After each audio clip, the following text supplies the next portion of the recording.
মমতা ব্যানার্জির দয়ায় ব্রাত্য বসু বিধায়ক ও মন্ত্রী হয়েছেন, দাবি অর্জুন সিংয়ের।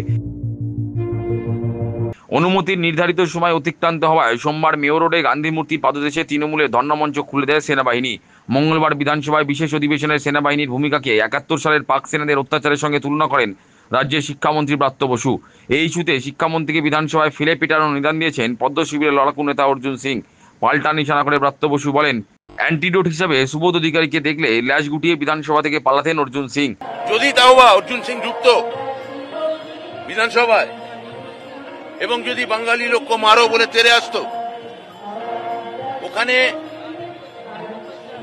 একটাই অ্যান্টিডোট হিসেবে যদি শুধুমাত্র ওর পাশের কেন্দ্র বিজপুরের সুবোধ অধিকারীকে দেখতো, তাহলে পবন পিতা বলুন, ওই পবন পুত্র বলুন, ল্যাজ গুটিয়ে কুই কুই করে হাত জোর করে বিধানসভা থেকে বেরিয়ে আবার নিজের ঘরে ঢুকে পড়ত।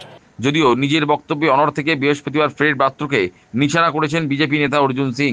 গেরুয়া শিবিরের লড়াকু নেতার কথায়, তিনি নিজে লড়াই করে বিধায়ক ও সাংসদ হয়েছিলেন, কিন্তু ব্রাত্য বসু মমতার দয়ায় বিধায়ক ও মন্ত্রী হয়েছেন। তার হুঁশিয়ারি, সত্যি করে বলছি, বিধানসভায় থাকলে ব্রাত্য বসুকে ফেলে পেটাতাম। পুরনো স্মৃতি রোমন্থন করে অর্জুন সিং বলেন, বাম জমানায় কিভাবে তিনি লড়াই করতেন সেটা সিপিএম হাড়ে হাড়ে টের পেত। তার দাবি, যারা সিপিএম এর বিরুদ্ধে লড়াই করে তৃণমূলকে ক্ষমতায় এনেছিল তারা এখন তৃণমূলের সঙ্গে নেই। আমি তো সেই কথাটা বললাম কি, আমি তো নিজের লড়াই করে এখানে এমএলএ হয়েছে, আমার বাবাও এমএলএ হয়েছিল, আমার ছেলেও এমএলএ হয়েছে, আমি এমপিও হয়েছিলাম। ও তো মমতা ব্যানার্জি ভিক্ষা নিয়ে এমএলএ হয়েছে। আমি কি হব সেটা তো সময় বুঝবে, ওর কি হবে ওটা দেখো। আর সত্যিকারে বলছি, যদি আমি ওখানে থাকতাম ফেলে পেটাতাম। এটা সিপিএম এর হাড়ে হাড়ে জানতো। মমতা ব্যানার্জি যখন এসে নাটক করলো, তা কিভাবে বিধানসভা আমরা করেছিলাম সেটা জানে। মমতা ব্যানার্জি করেনি, আর যারা করেছিল তারা আজকে কেউ তৃণমূলের সঙ্গে নেই। বীজপুরের বিধায়ক প্রসঙ্গে তিনি বলেন, সুবোধের কত দাম সেটা সুবোধ ভালো করেই জানে। সুবোধের কাছে একটা ধানি লঙ্কা ছেড়ে দিয়েছি, তার ভয়ে সুবোধ কলকাতা থেকে বীজপুরে আসে না। শিক্ষামন্ত্রীকে আক্রমণ করে তিনি বলেন, ব্রাত্য বসু তো অতি বামপন্থী ছিলেন। সিপিএম এর বিরুদ্ধে যখন তৃণমূল লড়াই করত তখন ব্রাত্য বসু কোথায় ছিলেন? বিজেপি নেতার দাবি, তার বাবা ৩বারের বিধায়ক ছিলেন, পুরসভার উপপুরপ্রধান ছিলেন। ভরা বাম জমানায় তিনি ৪বারের বিধায়ক ছিলেন। স্রোতের প্রতিকূলে থেকে তিনি সাংসদ হয়েছিলেন। তার পুত্র পবনও স্রোতের প্রতিকূলে থেকে ২বারের বিধায়ক। সেটা তো সুবোধও ভালো করে জানে। সেটা উনাকে বলা দরকার নেই, সুবোধকে জিজ্ঞেস করলেই হবে যে সুবোধ কত থাপ্পড়। সুবোধের কাছে তো একটা ধানি লঙ্কা ছেড়ে দিয়েছি, সেই সুবোধ তার ভয়ে কলকাতা থেকে এখানে আসে না। আর দ্বিতীয় কথা হলো কি, ব্রাত্য বসু কবেকার, ও তো দেশদ্রোহী। সিপিএম একটা শ্রেণী আছে বাংলায়, অতি বামপন্থী যাকে বলা যায়, প্রায় মোদিজি শেষ করে দিয়েছেন। অতি বামপন্থীরাই নকশাল তৈরি করে।